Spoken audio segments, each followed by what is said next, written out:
I'm going to be talking today about how you can play the Formula One strategy to win the Walmart digital shelf with a focus on people, technology, and processes. I can change.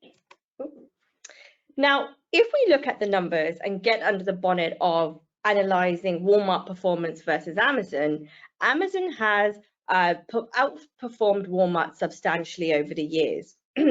However, Walmart's growth rate is stronger than Amazon's. In the 3 years from 2019 to 2021, Walmart's revenue tripled, whereas Amazon's grew around 35%. In 2019, Amazon's revenue was around 14 times more than Walmart's, and in 2021, Amazon's revenue was around 6 times more of Walmart. So it's safe to say Walmart is playing catch up and the market share is actually growing.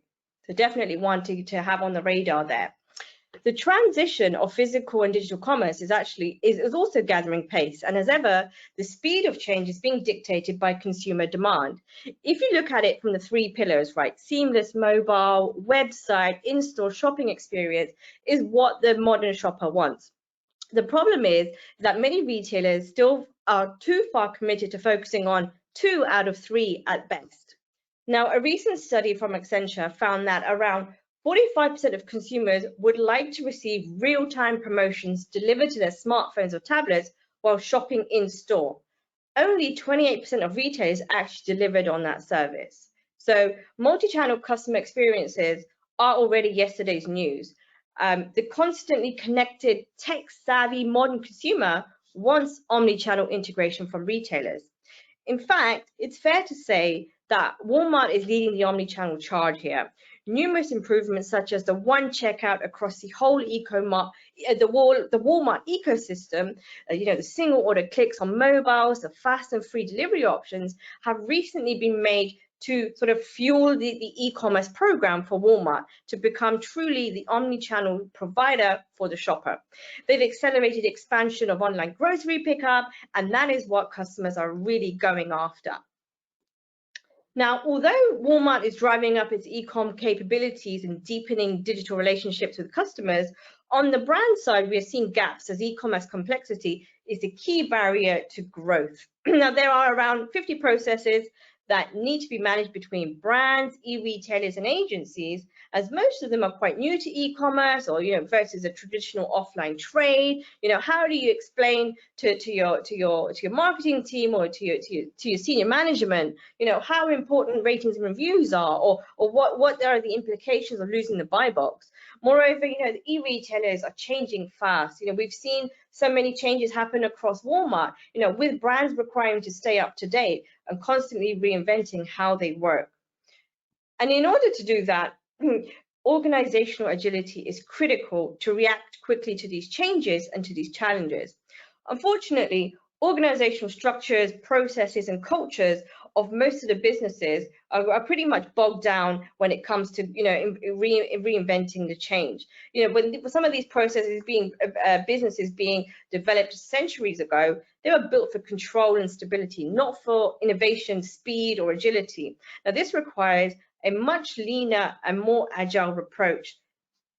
Now, if we take the example of the Henry Ford mass production of introducing the assembly line, his innovation reduced the time it took to build a car from around 12 hours to around 90 minutes. Now, he was able to do this because of the processes and structures and the solid foundations that were in place. But essentially, it's all about, taking it back to the Formula One car. And if you have a look at the sports car, the car has the flat tires, right? In order to drive the car faster, you need to put air into the tires. But what approach do you take to fill the air in the tires?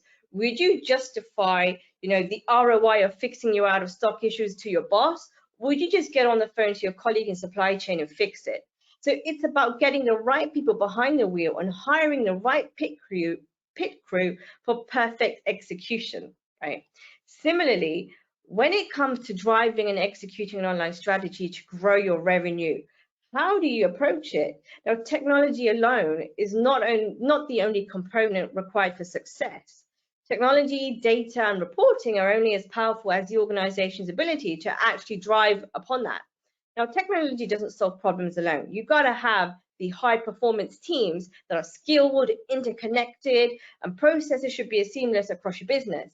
Now, even the best software solutions aren't going to help you execute your strategy. You need to have that team performance and internal processes supporting you. Now think about your pit crew again. You need to have, the eye on the prize, and the qualifications of your team are able to be able to identify which levers and which screws to tighten to really execute that strategy.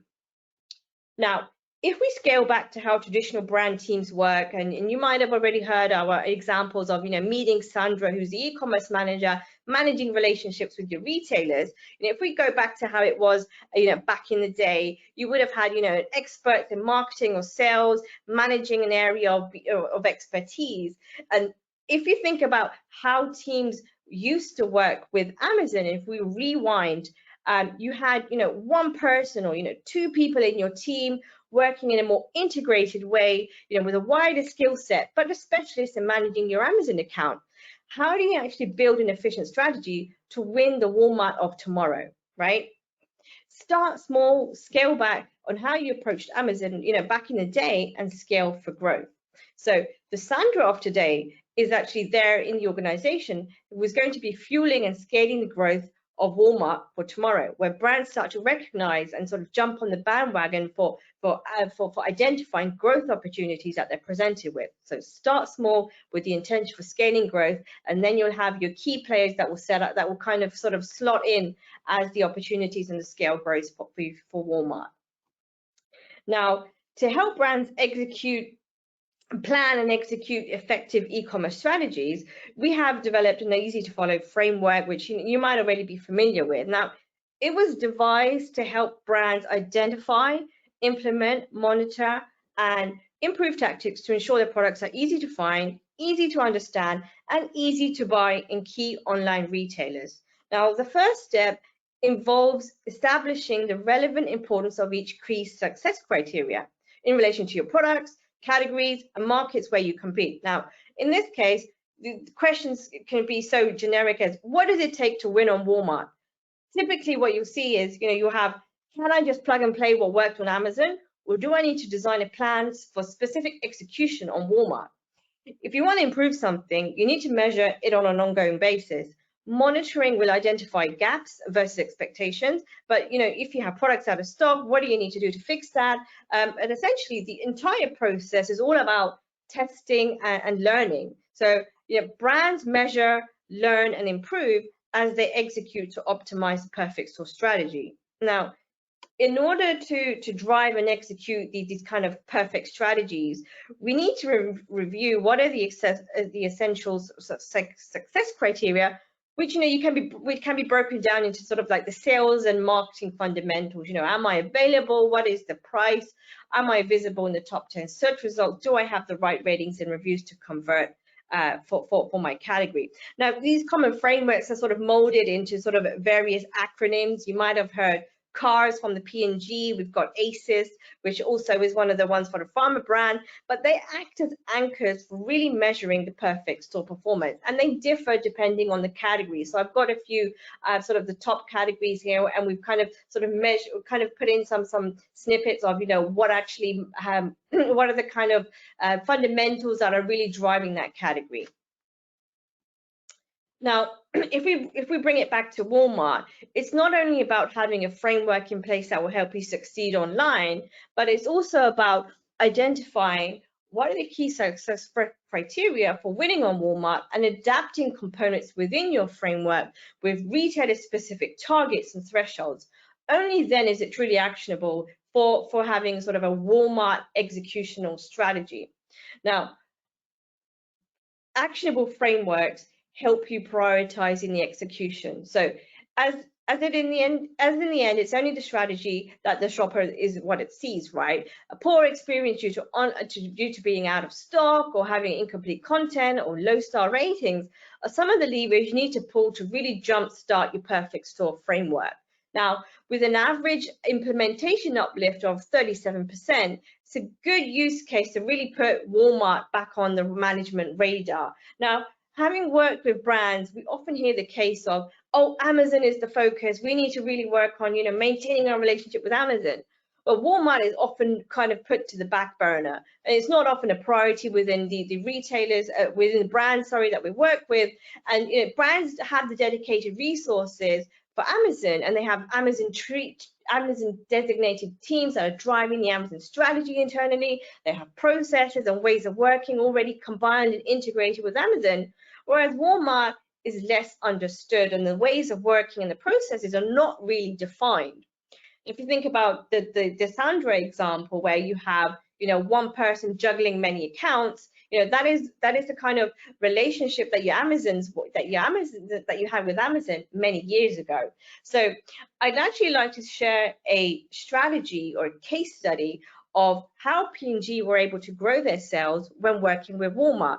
So Tony Muccio reshaped the supplier-partner relationship. Now, this reshaping can best be understood in the traditional sort of bow tie design. Now, the bow tie design essentially is showing that each company approached the other through a single point of contact. So it would be P&G owning all the customer activities and working with the purchasing at Walmart, who owned his company decisions. Now, both of these counterparts were backed by the pyramid or the functional support, but everything was filtered through the point of contact. Now, what actually happened is Tony identified that this wasn't the best way of working, and sort of the best way to unlock the resources and kind of reverse the bow tie. So you can see here that the reverse was the kind of moving from A to B. It's essentially in the new relationship, everything was reversed when the functional specialists in each organization began meeting with their counterparts. So logistics from P&G were talking to logistics in Walmart. Now, you were then able to kind of see this information and process improvements that you actually saw that began to flourish. Now, the results were game-changing, and you can see that in the number of the sales growth, and it actually was a game-changing breakthrough that both companies actually benefited from, as well as the consumer. Now, are you ready to take on the Goliath of the future? And do you actually know how to create a truly collaborative approach to help drive or secure your omni-channel strategy with Walmart? In order to win on Walmart versus Amazon, it's important to understand that they attract shoppers who want different things, right? Shoppers flock to Walmart for groceries, medicine, and cleaning products, whereas shoppers prefer to buy apparel, vitamins and supplements, and beauty products on Amazon. So knowing this actually helps us shape the strategy for accelerating your online your e-commerce strategy for Walmart. If grocery is better served on Walmart as a brand, I need to identify where do these opportunities lie for me. For example, if I'm rolling out a framework for measuring the fundamentals of ratings and reviews, I won't be setting the same targets across my retailers. Or like if you think about it, electronics, you wouldn't have the same thresholds as you would for, let's say, chocolate bars.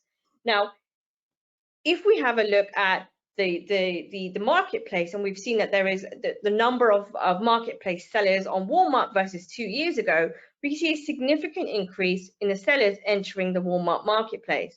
Now, the move is very much in line with creating a bigger marketplace with an increase in sellers to serve the shoppers with a wider assortment. Now, what happens when you widen the assortment, that's kind of serves as a method for increasing competition, right? When you drive the competition of the category, it leads to lower prices for shoppers.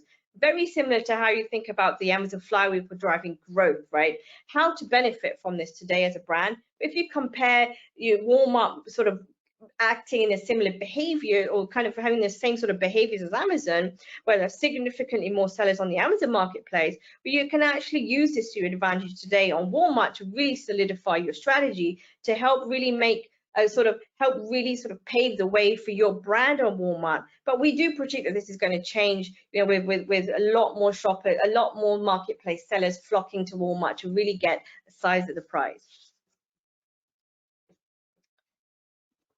And the other thing that's changing, or the other changes that we've seen with regards to Walmart, is the changes that they've made to their algorithm. Now, we've noticed Walmart presenting itself to the shopper with one ecosystem, one app.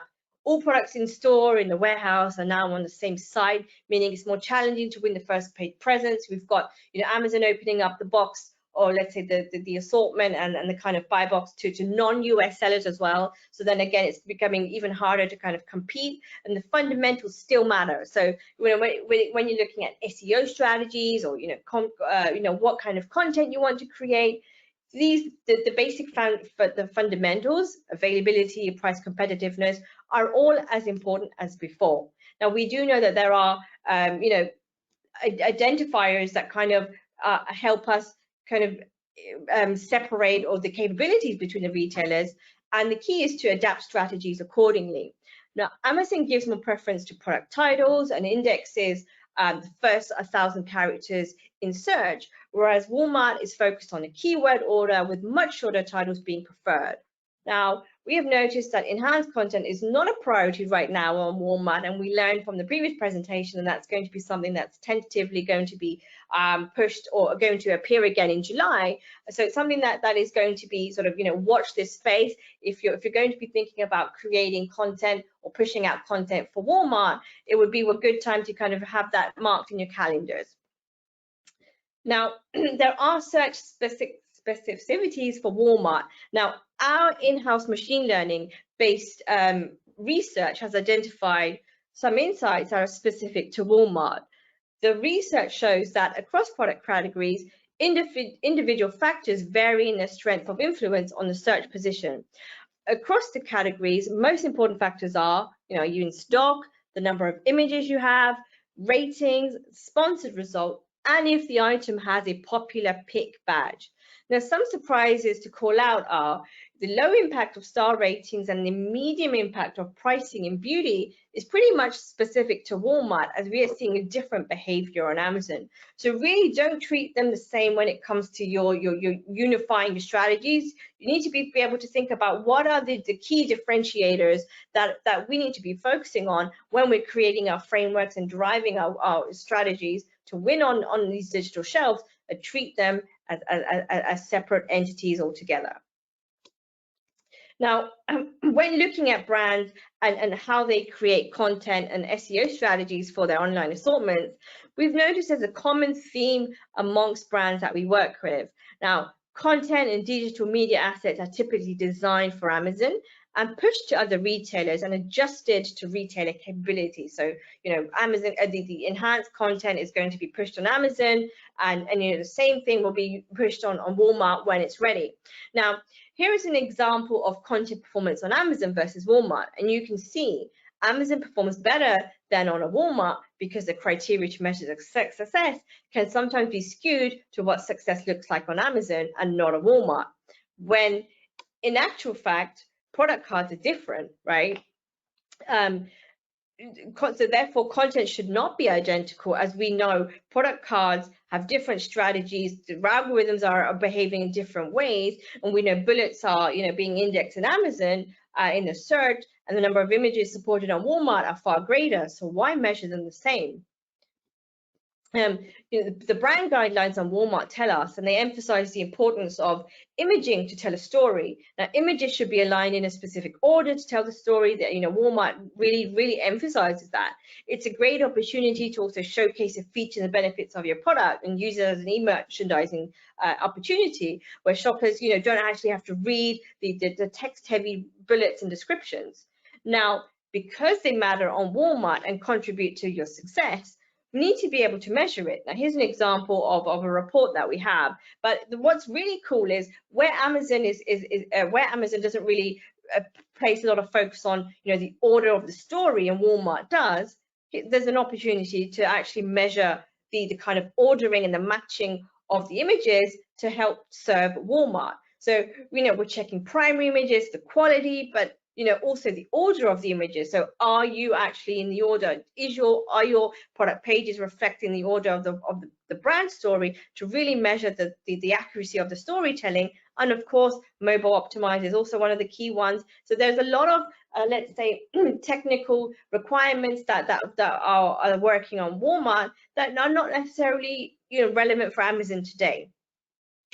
Now, naturally, measuring success varies from category to category, and KPIs for measuring success also differ. So success for chocolate versus coffee machines are to be measured differently. We only need to look at ratings and reviews to see how different they are. Now, therefore, creating a framework which measures what matters most for Walmart can really help set you up for success.